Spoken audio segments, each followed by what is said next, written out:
Hello guys, অবশেষে কন্ট্রোলারটার কাজ complete করলাম। এখানে মসফেট লাগিয়ে নিয়েছি দুই সাইডে। ওই জায়গায় ক্যাপাসিটারগুলো নষ্ট ছিল, এই ক্যাপাসিটারগুলো লাগিয়ে দিয়েছি।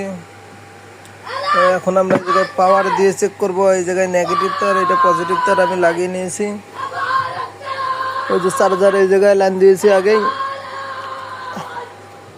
এখন আমাদের যে চাবির তারটা আছে, এটা এখন পজিটিভ তারে লাগাইলে সিস্টেমটা চালু হয়ে যাবে।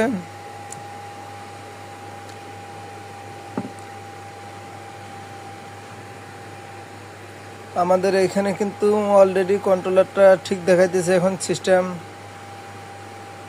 এরকম যদি আপনারা কাজ করাতে চান তাহলে অবশ্যই স্ক্রিনে দেওয়া নাম্বারের সাথে যোগাযোগ করবেন। আমরা সুন্দরভাবে নিখুঁতভাবে কাজগুলো রিপেয়ার করে দিই ইনশাআল্লাহ।